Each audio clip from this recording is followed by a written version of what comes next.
নমস্কার বন্ধুরা, আজকে আবার আরেকবার আমার মনের কথায় ডাক্তার শুদ্ধসত্য চট্টোপাধ্যায়। আজকে 2রা এপ্রিল 2024-25। কালকে 1লা এপ্রিল, যেটাকে অনেকে এপ্রিল ফুল বলে, 1 এপ্রিল আর যাই হোক, তো সেটা পেরিয়ে গেছে। কিন্তু সত্যি কথা বলতে কি মনে হচ্ছে যেন এই বছরটাই গোটাটাই কিরকম একটা আমরা এপ্রিল ফুল হতে থাকবো, যেটার একটা বড় কি বলবো একটা ধারা বলতে পারেন শুরু হয়েছে এবং এটা ধারাবাহিকভাবে চলবে মোটামুটি একটা বছর। আমরা সত্যি কি শুধুমাত্র 1লা এপ্রিলের দিনটাই বোকা বনি বা এপ্রিল ফুল হই? হিসেব করে দেখলে আমরা সারা বছরই কিছু না কিছু ভাবে বিভিন্নভাবে বোকা হয়ে চলেছি। সামাজিকভাবে, রাজনৈতিকভাবে, আমাদের যে সমস্ত কর্মস্থল আছে সেখানেও বিভিন্ন মানুষ বিভিন্ন রকমভাবে কথা বলে প্রতিশ্রুতি দিয়ে আমাদের বোকা বানিয়ে চলেছে। আমরাও অনেককে বোকা বানাই, আমরাও বিভিন্ন মানুষকে বোকা বানাই। যেমন ধরুন আমার কথাই বলুন, আমার প্রফেশনটা এমন, আমি দেখছি একজন রোগী হয়তো বেশি দিন বাঁচবে না, কিন্তু তাকেও আমি আশ্বাস দিয়ে দিয়ে বোকা বানাচ্ছি। আমি বলছি না না, আপনি তো ভালো হয়ে যাবেন। আমি বুঝতে পারছি যে তার আয়ু ক্রমশ কমে যাচ্ছে, তার হয়তো আর খুব বেশি দিন জীবনে পড়ে নেই। আমি তাকেও সান্ত্বনা দিচ্ছি বা বলতে পারেন বোকা বানাচ্ছি এই বলে যে আপনি তো ভালো হয়ে গেছেন, প্রায় ভালো হয়ে যাবেন, এই তো কালকে বাড়ি চলে যাবেন, এ সমস্ত বলছি আর কি। তো সুতরাং বোকা আমরা বানিয়েই চলেছি। তবে ইদানিং যেটা হচ্ছে এবং যেটা 1 বছরে হতে চলেছে মনে হচ্ছে আগামী 1 বছরে, সেটা হচ্ছে রাজনৈতিকভাবে বোকা বানানো। সেটা বেশিরভাগ ক্ষেত্রে এখন যেটা মনে হচ্ছে একটা আইডিয়া পাওয়া যায়, তো সেটা হচ্ছে ধর্ম দিয়ে বোকা বানানো একটা চেষ্টা হচ্ছে। যার একটা জিনিস ঘটতে চলেছে 6 তারিখ, সম্ভবত 6 তারিখে রামনবমী, আমি যদি খুব ভুল না করি। এবার আমার ওই দিন আবার বাইরে থাকা, দুর্গাপুরে, আমার পরিবারের সবাই খুব চিন্তিত যে রামনবমীর দিন তুমি বাইরে যাচ্ছ, তা আবার আসানসোল, রানীগঞ্জ, দুর্গাপুর ওই এলাকায় তো শুনছি প্রচুর মিছিল টিছিল বেরোবে, প্রচুর সমস্যা হবে, ঝামেলা হবে, তুমি এ মাসটা না গেলেই পারতে। এখন এটা তো আমার রুটি রুজি, আমি তো রোজগারের জন্য, পেট চালানোর জন্য আমাকে তো এগুলো করতে হবে। আমায় তো মানে কি বলবো, রাম পুজো, লক্ষণ পুজো, এগুলোর জন্য তো পেট না চালিয়ে পারবো না। এগুলোতে তো আমাকে উপোস করে থাকলে হবে না যে আমি ভগবানের পুজো করলাম এবং সেখানে আমার পেট ভরে গেল। এটা তো মনে হয় না, বরং উল্টোটাই তো দেখি সবসময়। হ্যাঁ, যে মানে ভগবানদের খাবার দিতে হয়, আমাদেরই খাবার দিতে হয় উল্টে।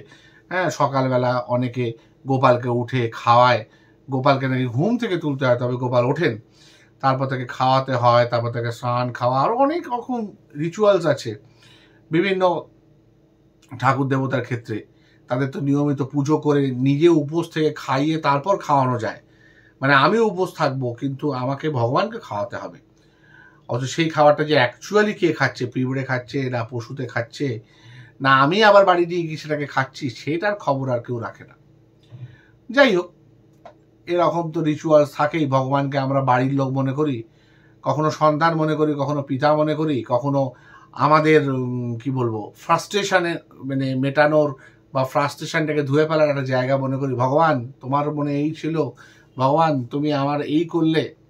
হ্যাঁ, বেশিরভাগ সময় সাফল্যে কিন্তু আমরা ভগবানকে মনে করি না যে সব ওনার জন্য হয়েছে, সেটা কিন্তু কেউ মনে করি না। কিন্তু যখন কোনো খারাপ পরিস্থিতি হয়, পরিবারে কেউ অসুস্থ হলো, কোনো বড় একটা অঘটন ঘটলো পরিবারের সাথে বা নিজের সাথে, হ্যাঁ, অফিসে, কর্মক্ষেত্রে, বিভিন্ন জায়গায়, তখন কিন্তু আমাদের ভগবানকে মনে পড়ে। যেমন এই রাজনৈতিক দলগুলোর ইদানিং খুব রামচন্দ্রকে মনে পড়ছে। হ্যাঁ, পুরুষোত্তম রামচন্দ্র, রামায়ণের একটি ক্যারেক্টার রামচন্দ্র, তার কথা খুবই মনে পড়ছে তাদের। সেই সঙ্গে এবার হয়তো কিছুদিন পরে গরু নামক প্রাণীটির কথা খুব মনে পড়বে। হ্যাঁ, তাদের প্রতি একটা প্রচণ্ড মানে সহৃদয় একটা মনোভাব তৈরি হয়। সেটা একটা জিনিস বলুন তো, আমার এই গরু নিয়ে না ব্যাপারটা ভারী অবাক লাগে ব্যক্তিগতভাবে। আমি মানে অ্যানিমাল ক্রুয়েলটি যেটাকে বলি আমরা, জীব হত্যা ব্যাপারটা কিন্তু ধরুন যদি কেউ অপ্রয়োজনে জীব হত্যা করে সেটা অন্যায়। যেমন ধরুন যারা আগে শিকার টিকার করতো, বাঘ মারতো, হরিণ মারতো, অনেকে পাখি মারতো বন্দুক দিয়ে, এটাকে আমি ঘোর বিরোধিতা করি। আমার এটা মানে প্রচণ্ড খারাপ লাগে। বা ধরুন যারা মারার আগে মানে যেমন ধরুন মুরগি, যেমন ধরুন খাসি, যেমন ধরুন মাছ, যেমন ধরুন গরু, শূকর, এগুলো তো আমাদের নিত্য নৈমিত্তিক খাবারের মধ্যে পড়ে, খাদ্য, এবং বিভিন্ন ধরনের, যেমন নাগাল্যান্ডে লোকে কুকুরের মাংস খায়, লোকে এমন অনেক কিছুর মাংস খায় যেগুলো হয়তো আমরা ভাবতে পারি না। তেমনি ধরুন হংকংয়ে, চীনে, হ্যাঁ, প্রচুর অদ্ভুত অদ্ভুত জিনিসের মাংস খাওয়া হয়, সাপ টাপ থেকে আরম্ভ করে সব কিছু, আরশোলা, টিকটিকি, গিরগিটি, এমনকি স্করপিয়ান, মানে এরও বিছেরও মাংস টাংস খাওয়া হয়, ভাজা টাজা করে খাওয়া হয়। তো এগুলো খাদ্য হিসেবে আমরা ব্যবহার করি, কিন্তু তা বলে ক্রুয়েলটি কেন করব তার সাথে? ক্রুয়েলটি জিনিসটা কিন্তু খারাপ জায়গা। যেমন ধরুন অনেক সময় দেখা যায় যে গরুকে কাটা তো পরে হবে, তার আগে তাকে যেভাবে নিয়ে যাওয়া হয় একটা গাড়িতে করে, হ্যাঁ, এমনভাবে বেঁধে, এমনভাবে জায়গাটাতে এর ঘাড়ে ওকে ফেলে, হ্যাঁ, যেমন যেন মরার আগেই মরে বসে আছে, তারপরও যে ওরা এতক্ষণ ধরে একটা জার্নি করে বেঁচে থেকে, এটাই বিরাট ব্যাপার। এবার আমাদের দেশে গরু চুরি, গরু পাচার, বা পশ্চিমবঙ্গে এই যে গরু কাটা, বা এখান থেকে যে বাংলাদেশে পাচার হয়ে যাচ্ছিল সেখানে এই গরু কাটা, এর বিরুদ্ধে প্রচুর প্রচুর কথা হয়েছে। আচ্ছা, একটা জিনিস বলুন তো, এই গরুগুলো আসছে কোথা থেকে? এই গরুগুলো কিভাবে তৈরি হচ্ছে? এদের উৎপাদন হচ্ছে কোথায়? খোঁজ নিয়ে জানবেন এই গরুগুলো আসছে মূলত কিন্তু উত্তর ভারতের বিভিন্ন অঞ্চল থেকে। যেমন ধরুন উত্তরপ্রদেশ, মধ্যপ্রদেশ, গুজরাট, হরিয়ানা, এখান থেকে, যে জায়গাগুলো অ্যাকচুয়ালি গোবলয় বলা হয়। ফ্যাক্টটা কি? বেশিরভাগ ক্ষেত্রে, আমি এক্সেপশন বলছি না, বেশিরভাগ ক্ষেত্রে খোঁজ নিয়ে দেখবেন যে গরুগুলোর আর দুধ হচ্ছে না, বা যে বলদ বা ষাঁড়ের যৌন অক্ষমতা তৈরি হয়েছে, বা অনেক ক্ষেত্রেই দেখা যায় যে ষাঁড়ের কি বলবো, ষাঁড়কে বলদ করে নেওয়া হয়, হ্যাঁ, তাদের ওই এই করে যৌনাঙ্গ অপারেশন করে, সেই সমস্ত প্রাণীগুলোকে ওখানে আর যারা পোষেন, পালন করেন, তারা আর রাখতে চান না। যে গরু দুধ দিচ্ছে না, যে গরুর বাচ্চা হচ্ছে না, সে গরু আমার কাছে তো কোনো ফায়দা নেই, সেই গরুগুলোকে অ্যাকচুয়ালি বিক্রি করে দেওয়া হয়। এবং সেই বিক্রি হওয়া গরুগুলো কিন্তু এইভাবে আসে সেই সমস্ত জায়গায় যেখানে গরু মানুষ খাদ্য হিসেবে গ্রহণ করে। ব্যাপারটা বুঝুন, আমি গরুকে গোমাতা হিসেবে পুজো করি, অথচ সে যখন দুধ দিতে অক্ষম হয়ে যাচ্ছে তখন আমি তাকে মাংস করে কাটার জন্য আরেক জায়গায় বিক্রি করে আসছি, অথচ আমি তাকে গোমাতা বলছি। মানে এমন যে আমার মা যখন বয়স হয়ে যাবে, আমার মা যখন বুড়ো হয়ে যাবে, আমি তাকে অন্য জায়গায় পাঠিয়ে দেবো, বৃদ্ধাশ্রমে পাঠিয়ে দেবো, বা এমনকি রাস্তায় রেখে আসবো, তার কোনো রকম ভরণ পোষণের দায় আমি নেব না। এই যে রাস্তায় এত গরু চড়ে বেড়ায়, এগুলো কি ধরনের গরু? এই ধরনের গরু হয় তার শুরু থেকেই দুধ দিতে অক্ষম, আর নইলে তারা প্রথম দিকে দুধ দিত, তাদের সন্তান হতো, বাচ্চা হতো, ইদানিং তারা আর সেটা করে উঠতে পারছে না।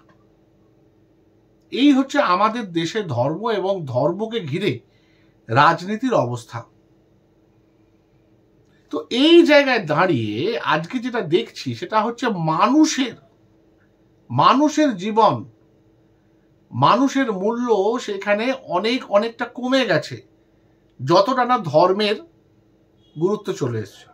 আগে তো মানুষ পরে ধর্ম, কিন্তু এখন উল্টো হয়ে গেছে, আগে ভগবান, আগে ধর্ম, পরে মানুষ। যে কারণে এখন লোকে উপোস করেও ভগবানকে খাওয়াচ্ছে, তারপর নিজে খাচ্ছে। বিভিন্ন যে সমস্ত রিচুয়ালসগুলোতে আমরা দেখি। তো এটা কেন হবে? আমি বা মানুষ হিসেবে মানুষ আগে না ধর্ম আগে? নিজেকে একটু প্রশ্ন করুন তো, কে ধর্ম তৈরি করেছে? মানুষকে কোনো দেবতা তৈরি করেছে? প্রমাণ আছে কোনো? মানুষকে কোনো এই যে বিভিন্ন ধর্মের যে যারা ধর্মগুরু আছেন তারা তৈরি করেছেন? বা এরকম কোনো ব্যাখ্যা আছে? নেই তো। বিজ্ঞান কিন্তু ব্যাখ্যা দিয়েছে মানুষ কিভাবে আসছে, এবং মানুষ কিভাবে ভয় পেয়ে, যেমন ধরুন প্রথমে বজ্রপাতকে ভয় পেত, কারণ বজ্রপাতে অনেক মানুষ মারা যেত, অনেক জায়গায় আগুন ধরে যেত, সেখানে একজন বজ্রের দেবী তৈরি হয়ে গেল। বিভিন্ন রকম মহামারীকে ভয় পেত, সেই জন্য ডাক্তারি চিকিৎসার দেবী তৈরি হয়ে গেল। অ্যাপোলো ছিলেন গ্রিসে, আমাদের দেশেও আছেন। তো এই ধরনের জিনিসগুলো, ভয় থেকে, ভীতি থেকে দেবতার জন্ম হয়েছে, ধর্মের জন্ম হয়েছে। এই সাধারণ জিনিসটা আমাদের আগে কি করে চলে যাবে? মানুষের আগে কিভাবে ধর্ম চলে আসবে? কিন্তু আসছে, এবং সেইখান থেকে রাজনীতি আসছে। কারণ রাজনীতি এমন একটা জিনিস যেটা সবচেয়ে ইজিলি অ্যাভেলেবল এবং সবচেয়ে সেন্টিমেন্টাল জিনিসকে ধরে নিজের আখের গুছাতে চায়। সেই জায়গায় একটা খুব ইম্পর্টেন্ট ইস্যু হয়ে গেছে। যত পলিটিক্স, মানে ভোটের দিন এগিয়ে আসবে তত এই জিনিসগুলো আমরা দেখতে থাকব। তো রামনবমীর দিন এরকম একটা হওয়ার চান্স আছে, কারণ রাম এমন একটা সেন্টিমেন্ট যেখানে আমরা কিন্তু বাবরি মসজিদকে ভেঙে ফেলেছিলাম 1992 সালের 6ই ডিসেম্বর। ডেটটা আমার মনে আছে, তার কারণ 7ই ডিসেম্বর আমার করা একটি ছোট টেলিফিল্ম দূরদর্শনে সেটা দেখানো হয়েছিল, এবং সেটা সাম্প্রদায়িক সম্প্রীতির উপর ছিল। ইমান বলে একটা ছবি, আমি তখন ক্লাস 3-তে পড়ি, সেই সময় শুটিং হয়েছিল। সেই হিসেবে আমার দিনটা খুব ভালো মনে আছে, কারণ তার পরের দিন টিভিতে নিজেকে দেখেছিলাম। হ্যাঁ, একটা অন্যরকম অভিজ্ঞতা, কি বলবো, নিজেকে নিজে দেখতে পাচ্ছি টিভিতে। তখন অবশ্য আমাদের ব্ল্যাক অ্যান্ড হোয়াইট ছবি ছিল, মানে টিভি ছিল, ব্ল্যাক অ্যান্ড হোয়াইটই দেখেছিলাম। তো যাই হোক, তো সেই দিনে যে ঘটনাটা ঘটেছিল সেটা রামকে কেন্দ্র করে, এবং যে বর্তমান যে শাসক দল যারা কেন্দ্রে রয়েছে তারা মূলত ধর্ম সংক্রান্ত রাজনীতি দিকটাতে বেশি প্রেফার করে। তারা একটা সম্প্রদায়কে নিয়ে চলার চেষ্টা করে, তাদের শুরু থেকেই তারা এই সম্প্রদায়ের প্রতি দায়বদ্ধ, তারা কখনো অস্বীকার করেনি সেটা। সেদিক থেকে তাদের খুব একটা আমি দোষ দিই না, কিন্তু যখনই এই সম্প্রদায় আম আদমির জীবনযাত্রার উপর প্রভাব বিস্তার করছে সেইখানে, এবং তাকে কাউন্টার করতে আরো যে সমস্ত রাজনৈতিক দল আছে যারা সোকল্ড অসাম্প্রদায়িক সেকুলার যাকে বলে, সেই দলগুলো নিজেদের মতো করে এই দলটার বিভিন্ন যে সমস্ত সিদ্ধান্ত সেগুলোকে কাউন্টার করতে গিয়ে বিভিন্ন ধরনের ঘটনা ঘটিয়ে ফেলছে। এইখানটাতে প্রবলেম। যেমন সেদিনকে শুনছি বর্তমান যে রাজ্যের শাসক দল তারাও মিছিল বের করবেন, যারা বর্তমানে একদম শূন্যে গিয়ে পৌঁছেছেন দুটি দল। তাদের মধ্যে এক দল 34 বছর রাজ্য শাসন করেছেন, তার আগে বিধান রায় যে দলে ছিলেন সেই দল, আমি দলের নাম করছি না, আপনারা সবাই বুঝতে পারছেন, সেই দলও সেদিনকে মিছিল বের করবে, কেউ রাত জাগবে। অদ্ভুত ব্যাপার। একজন বেরোবে সে রামকে রক্ষা করতে রামের ধ্বজা নিয়ে, আর এক দল তাকে কাউন্টার করতে এবং মানুষকে নাকি তারা রক্ষা করবে, সেই জন্য তারা বেরোবে। দিনটার অবস্থাটা একটু অন্যভাবে ভেবে দেখুন। এখন কিন্তু প্রচন্ড দাবদাহ চলছে, গ্রীষ্মের দাবদাহ, চৈত্রের দাবদাহ বলতে যা বোঝায় তাই কিন্তু চলছে। টেম্পারেচার কিন্তু মাঝে মাঝে প্রায় 40 ছুঁই হচ্ছে। এই সময় দিনে দুপুরে, হ্যাঁ আপনি বিকেল 4-5টার পর মিটিং মিছিল করুন, কোনো অসুবিধা নেই, কিন্তু যদি দিবালোকে 10টা থেকে 4টে এই পিরিয়ডের মধ্যে যদি রাস্তায় হাঁটেন চড়া রৌদ্রে, তাহলে কিন্তু জীবনের ঝুঁকি রয়েছে। ডাক্তার হিসেবে বলছি, অন্যভাবে নেবেন না, এটা কিন্তু ভয়ঙ্কর জিনিস। আপনি শুধু নিজের জীবন নয়, বাকি আপনার দলের লোকের স্বাস্থ্যেরও কিন্তু পরিপন্থী কাজ করছেন। অনেক মানুষ আছে যারা দলের অন্ধ ভক্ত, এবং যারা বহুদিন ধরে রাজনীতি করছেন এবং যাদের বয়স হয়েছে, তাদের হয়তো দলের বাধ্যবাধকতায়, রাজনৈতিক বাধ্যবাধকতায় রাস্তায় নামতে হবে, কিন্তু তাদের জীবন কিন্তু একটা এন্ডেঞ্জার হয়ে থাকবে। মানছি আপনাদের অনেক টাকা পয়সা, আপনারা অনেক ভালো ভালো হাসপাতালে অসুস্থ হলে ভর্তি হতে পারবেন, নার্সিংহোমে ভর্তি হতে পারবেন, কারণ আপনারা অনেক টাকা রোজগার করেছেন রাজনীতি করে, প্রচুর টাকা। কিছু টাকা এখানে আছে, কিছু টাকা বিদেশের ব্যাংকে আছে, বিদেশে কতগুলো ফ্ল্যাট রয়েছে, বাংলো রয়েছে, হ্যাঁ তার কোনো ঠিক ঠিকানা নেই। আপনারা অনেক রোজগার করে ফেলেছেন দলটাকে ইউজ করে, সে যে মানুষটি হোক না কেন। কিন্তু তা হলেও জীবন কিন্তু একটাই, এবং হিট স্ট্রোক হয়ে গেলে কিন্তু তারপর কিন্তু মানে ভেন্টিলেটার এবং তৎসংলগ্ন যে জীবনটা, সেটা কিন্তু ভয়াবহ জীবন। ভাববেন না আমি ভয় দেখাচ্ছি, কিন্তু ভয় পাওয়ার যথেষ্ট কারণ আছে। যেরকম আমরা ভয় পাচ্ছি আপনাদের মারামারি নিয়ে, তেমনি আপনারা কিন্তু সূর্যি মামাকে বা মানে ওই একজন দেবতা আছেন সূর্যদেব, তাকে কিন্তু একটু ভয় পান। ভয় পাওয়াটা কিন্তু দরকার। রামগোপাল ভার্মার একটা ছবি ছিল, ডরনা জরুরি হ্যায়, ডরনা জরুরি হ্যায়। ধর্ম টর্ম সব পরে থাকবে, আগে তো বেঁচে থাকুন। এখন যতটা সম্ভব লোকে বাড়ির বাইরে বেরোতে মানা করছে। আমরা ডাক্তার হিসেবে সবাইকে বলছি প্রচুর জল খান, খুব প্রয়োজন না হলে বেরোবেন না। সেখানে রবিবারের বাজারে জোর করে মানুষকে বাইরে বের করে শেষকালে যদি অসুস্থ হয়ে হাসপাতালের এমার্জেন্সিগুলো ভর্তি করেন, সেখানে কাজের কাজ কিছু হবে না, উল্টো অকারণে হবে। হয় নিজেরা মারামারি করে ভর্তি হবেন হাসপাতালে, আর নইলে এই সানস্ট্রোক হয়ে হবে। কি প্রয়োজন আছে? বাড়িতে বসে আইপিএল দেখুন না, সেখানে তো মাত্র ওই 12-24টা লোকের লাইফ ইন ডেঞ্জার, এবং ওরা ট্রেন্ড, ওরা রোদে খেলতে অভ্যস্ত, তাও তাদের তো রাত্রিবেলা খেলা হচ্ছে এখন গরম বলে। বেশিরভাগ সময় লাইটে, রাত্রের লাইটে কৃত্রিমভাবে খেলা হচ্ছে। তাদের শরীরের কথাও এরা ভাবছে। আর যদি নাও ভাবে, তারা ট্রেন্ড, তারা নিয়মিত 8 ঘন্টা এই চড়া রোদে খেলে অভ্যস্ত। দুবাইতেও তারা খেলেছে, তারা জানে কিভাবে ম্যানেজ করতে হয়। আপনাদের সে নলেজটা নেই, ম্যানেজটা নেই, করবেন না এই কাজগুলো। বিভিন্ন মানুষ আপনারা যারা আছেন, অনেকেই অনেক রোগে আক্রান্ত, কারো সুগার আছে, কারো প্রেশার আছে, কারো থাইরয়েড আছে, অন্য লোক না জানলেও জনগণ জানে আপনারা নিরোগ। অনেকের ক্যান্সার আছে, ক্যান্সার লুকিয়ে বলছেন তারা সম্পূর্ণ সুস্থ। এরকম প্রচুর রাজনৈতিক নেতা নেত্রী আছেন, সেগুলো আমরা জানি। ডাক্তার হিসেবে আমাদের সেগুলো জানতে হয়, আমরা সেগুলোকে সবসময় ট্রেড সিক্রেট রাখি, মানে এগুলো মানে এথিক্স আর কি আমাদের, যে আমরা রুগীর কখনো গোপনীয়তা কখনো ডিসক্লোজ করি না। কিন্তু যাই হোক না কেন, আপনারা তো আপনাদের অসুখ জানেন, কেন বেকার ঝুঁকি নিচ্ছেন? এক তো মানুষের লাইফ ঝুঁকিতে ফেলছেন, অন্যদের নিজেরা রিস্ক নিচ্ছেন। এবং সাধারণ মানুষ যারা রাস্তায় নামবেন, দয়া করে, যদি নেহাত নামতেই হয়, মানে রাজনৈতিক নেতাদের চাপে যদি নামতেই হয়, দয়া করে বারবার জল খাবেন, অনেকটা জল সঙ্গে নিয়ে বেরোবেন, ভালো করে মাথাটা শরীরটা ঢেকে রাখবেন, আর পারলে ছাতা নিয়ে বেরোবেন। হিট স্ট্রোক থেকে নিজেদের বাঁচান, এবং বেশি করে করে জল খেতে থাকবেন সারা রাস্তায়। ভয়ঙ্কর অবস্থা। রাজনীতি মানুষকে কতটা ঝুঁকি নিতে শেখায়, এবং ঝুঁকি নেবেই না কেন, অর্থ উপযুক্ত, প্রচুর অর্থ দেখা যাচ্ছে। আজকে এতটাই অর্থবান লোকজন যে একজন মন্ত্রী, সে এত দুর্নীতি করেছে শিক্ষা খাতে, তাকে এখনো পর্যন্ত কোনো চার্জশিট, শাস্তি পর্যন্ত দেওয়ার ব্যবস্থা করা যাচ্ছে না। উল্টে তার বেশিরভাগ লোককে জামিনে ছেড়ে দিতে হচ্ছে। এতটাই অর্থনৈতিকভাবে লোকজন সুদৃঢ় যে অভয়ার বাবা মা এত দূর অব্দি গিয়েও স্বাস্থ্য দপ্তর এবং পুলিশ দপ্তরের যারা বড় বড় মাথায় বসে আছে, তাদেরকে টেনে এনে সিবিআই এর জেরার সামনে পর্যন্ত বসাতে পারছে না, কোর্টের একটা কি বলবো সাক্ষী দিতে পর্যন্ত আনানো যাচ্ছে না। হিসেব মতো যাদের একদম আসার কথা, যারা ওই সময় একদম অকুস্থলে প্রেজেন্ট ছিলেন, যে সমস্ত বড় বড় পুলিশের আমলারা, যে সমস্ত বড় বড় স্বাস্থ্যের আধিকারিকরা, সেই মানুষগুলোকে নিয়ে পর্যন্ত আসা যাচ্ছে না, যে তারা এতটা ক্ষমতাবান, এতটা বিত্তশালী, এতটা প্রভাবশালী, এতটা অর্থনৈতিকভাবে বলিয়ান। আর আমরা নাকি মনে করি যে এটা গণতান্ত্রিক দেশ, এখানে সবাই সমান। এই যে আজকে দুটো জায়গায়, আজকে না গতকাল হয়েছে, ইনফ্যাক্ট গতকাল বা গত পরশু বোধহয়, একটা বাজি কারখানায় সুন্দরবনের দিকে, আর একটা হয়েছে গুজরাটে, যেখানে সব মিলিয়ে দুটো জায়গা মিলিয়ে একটা জায়গায় 8 জন মারা গেছে, আরেক জায়গায় বোধহয় 18 জন মারা গেছেন। এবং তাদের বয়সের হচ্ছে 6 মাস থেকে 80 বছর। 6 মাসের শিশু পর্যন্ত ঝলসে মারা গেছে, হাত পা এমন বিস্ফোরণ যে ছিটকে চলে গেছে।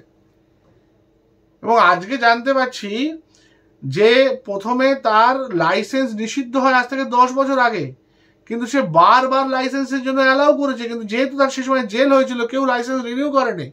সুতরাং সে প্রথমে ওয়াইফের নামে লাইসেন্স ট্রাই করেছিল, তারপর নিজের ছেলের নামে একটা শুধু ট্রেড লাইসেন্স টাইপের বের করে, বাজির লাইসেন্স না, দমকলের কারো লাইসেন্স ছিল না সেখানে, সে বেআইনিভাবে সে বাজি তৈরি করছিল। এবার এখানে প্রশ্ন হচ্ছে, বাজি তৈরিতে কি এত অর্থ বা এত প্রফিটেবল বিজনেস যে সে 10 বছর ধরে অন্য কোনো বিজনেসের কথা ভাবলোই না, সে শুধু বাজি তৈরি করলো। এবং সে এত বড় একটা 6 তারিখের বোধহয় 6 তারিখ না 7 তারিখ বাসন্তী পুজোর জন্য এত বড় সে বাজির অর্ডার পাবে যে সে 3টে ঘর মিলিয়ে পুরো বারুদের স্তূপ তৈরি করেছিল।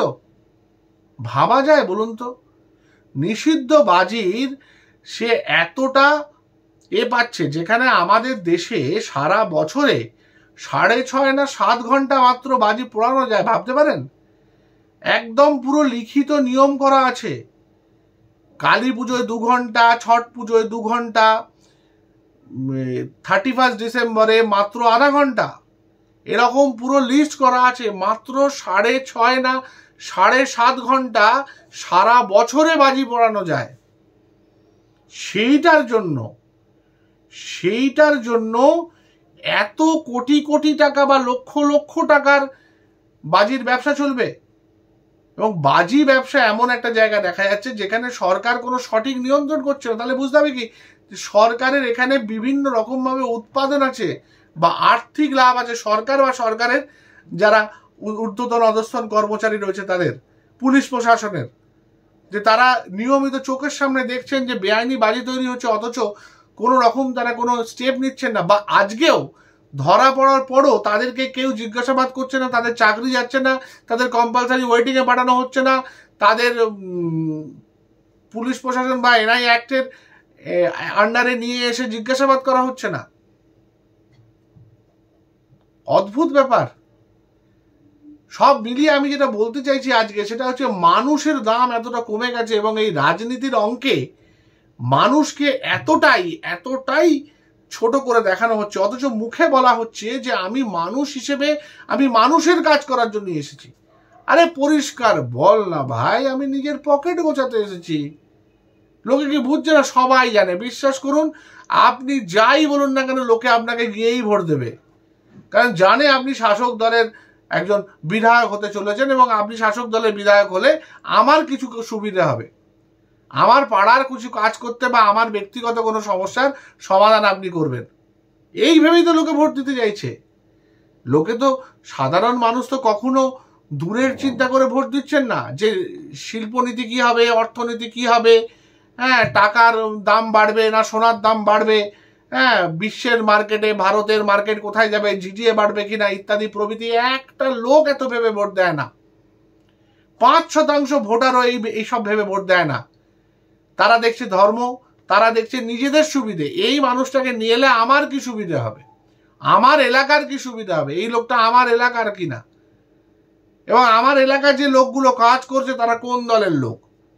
তারা যদি ঠিকঠাক লোক হয় সেটা বাইরের একটা রামসাম যদু মধু কেউ এসে ভোটে দাঁড়ালেই সে ভোটে জিতে যাবে। এমন বহু লোক এবারে লোকসভায় জিতেছে যাদের সাথে আমাদের রাজ্যের কোনো সকল সম্পর্ক ছিল না। রাজ্যের এক জায়গায় সে কাজ করেছে, আরেক জায়গায় সে গিয়ে ভোটে দাঁড়িয়েছে। দিল্লি থেকে একজন ক্রিকেটার চলে এসে বহরমপুরে দাঁড়িয়ে জিতে গেলেন, একজন বর্ধমানে এসে দাঁড়িয়ে জিতে গেলেন। কিভাবে জিতলেন? কারণ তারা তো জেতেননি, তাদের জেতানো হয়েছে এবং জিতিয়েছে সেই লোকাল মানুষগুলো। যে লোকাল মানুষগুলোর ভরসায় লোকজন ভোট দিতে যাচ্ছে, তারা জানে এরাই আমাদের হয়ে করবে। এই লোকটা থাক আর না থাক, এর কাছে আমি নিয়মিত যেতে পারি, এ আমার কাছে অ্যাপ্রোচেবল, এর জন্য আমার যখন তখন আমার বিধবা ভাতা, লক্ষ্মীশ্রী, লক্ষ্মীর ভান্ডার এগুলো সমস্ত আমার আরামসে হয়ে যাচ্ছে।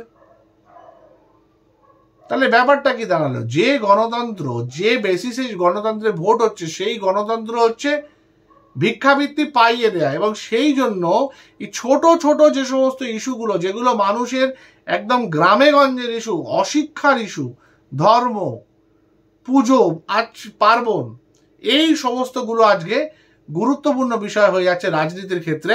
এবং যেগুলো অ্যাকচুয়ালি রাজনীতির গুরুত্বপূর্ণ বিষয় হওয়া উচিত ছিল, অর্থনীতি, সমাজ ব্যবস্থা, বিভিন্ন রকমের যে সমস্ত পলিসিগুলো আছে, যে সমস্ত বিল পাস করা আছে, সেই জায়গাগুলো কিন্তু মাইনর হয়ে যাচ্ছে।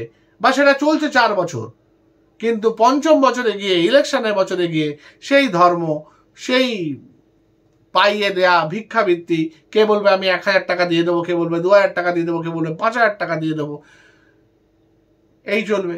আবার দেখুন নতুন করে হয়তো ক্যান্টিন খোলা শুরু হবে, 5 টাকা করে ডিম ভাত পাওয়া যাবে। মাঝখানে চলেছিল ইলেকশনের সময়, আবার বন্ধ হয়ে গেছে বেশিরভাগ জায়গায়, কিছু কিছু জায়গায় অবশ্য এখনো চলছে। তারপর আবার শুরু হবে কিছুদিন পরেই, আর 2-3 মাস পরেই দেখবেন শুরু হবে, কারণ ইলেকশন বন্ডে টাকা আসতে আরম্ভ করবে। আর আমাদের নিত্য প্রয়োজনীয় ওষুধের দামগুলো বাড়তে থাকবে, একে ভেজাল, তারপর আবার ওষুধের দাম বাড়ছে।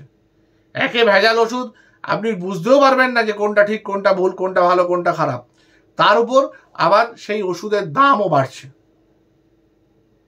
এবার আমরা কি করবো বলতে পারেন? সাধারণ মানুষ হিসেবে আমরা কি এরকম গড্ডালিকা প্রবাহী গা ভাসাবো, নাকি একটু ভাবনা চিন্তা করে সঠিক লোককে বা রিলেটিভলি কম দুর্নীতি পরায়ণ মানুষকে চয়েস করব?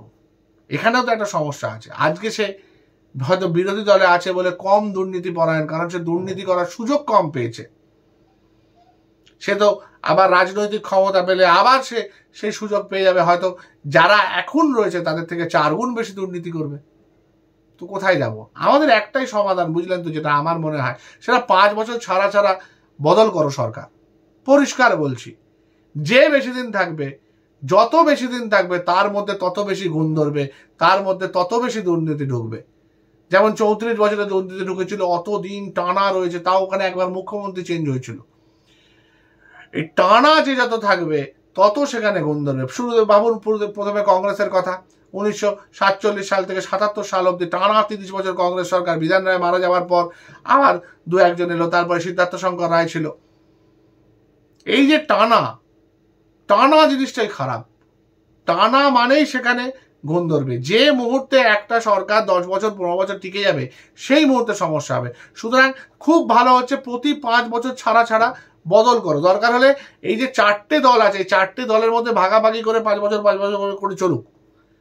এইটা আমাদের মনে আনতে হবে। এবং তার জন্য যেটা দরকার সেটা হচ্ছে, এই জিনিসটা যদি কারোর মধ্যে ভয় থাকে, রাজনৈতিক নেতাদের যদি ভয় থাকে যে আমরা 5 বছরের মধ্যে আমাদের পাল্টে দিতে পারে কেউ, এই ক্ষমতাটা যদি সরকারের জনগণের মধ্যে সত্যিকার থাকে, তাহলে কিন্তু তারা কাজটাও ভালো করে করবে। তাহলে তারা জানে আমি কাজ করি আর না করি 5 বছর পরে আমি ভোট পাবো, কারণ আমার কোনো অল্টারনেটিভ নেই।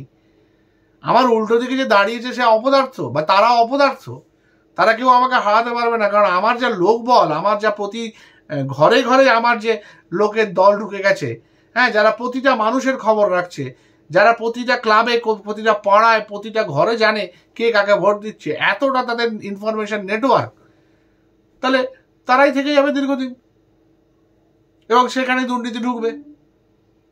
তাই বদলটা খুব প্রয়োজনীয়। যেরকম আমরা 2011-তে পরিবর্তন করেছিলাম, তেমনি যদি প্রতি 5 বছর আমরা পরিবর্তন করতে পারি, আমার মনে হয় এই জিনিসটা হলে এই সমস্ত যে সমস্ত মাইনর ম্যাটারগুলো মেজর হয়ে যাচ্ছে, যে ধর্ম, পুজো, আচ্ছা পার্বণ, হ্যাঁ, আজকে রাম পুজো, কালকে হনুমান পুজো, হ্যাঁ, পরশু দিন মহরম, তারপরে দিন ঈদ, হ্যাঁ, এই জিনিসগুলো নিয়ে যে রাজনীতি যেটা বাড়াবাড়ি হয়ে যাচ্ছে, সেই বাড়াবাড়িটা বোধহয় কম হবে এবং হয়তো একটু হলেও এই সমস্ত উন্নয়নের দিকে মানুষের চোখ যাবে এবং যারা এই ধরনের রাজনীতি করছেন তারা সেখান থেকে একটু সরে এসে মানুষের ভালো করার রাজনীতিটা করবেন। নিজের পকেট গোছাবেন, কিন্তু হয়তো একটু কম গোছাবেন, এটা ভয় পেয়েই গোছাবেন যে 5 বছর পর আমি চলে গেলে হয়তো আমাকে বাকি 5 বছর জেলে থাকতে হতে পারে যদি আমি এই 5 বছর বেশি দুর্নীতি করি। কারণ অপোনেন্ট চলে এলে, অপোজিশন চলে এলে সে তো আমায় জেলে ঢুকিয়েই ছাড়বে। এই ভয়টা যদি আসে, একমাত্র এটাই আমার মনে হয় সমাধান। জানি না আপনাদের আমার এই সমাধানের সাথে একমত হবেন কিনা। একমত হলেও জানাবেন, না হলেও জানাবেন। আমার চ্যানেল যদি ভালো লাগে সাবস্ক্রাইব করবেন, মানুষকে শেয়ার করবেন এবং আপনাদের মূল্যবান মতামত দেবেন। ভালো থাকবেন, সুস্থ থাকবেন, আর একটু ভাবনা চিন্তা করুন, একটু যেটুকু সময় পান।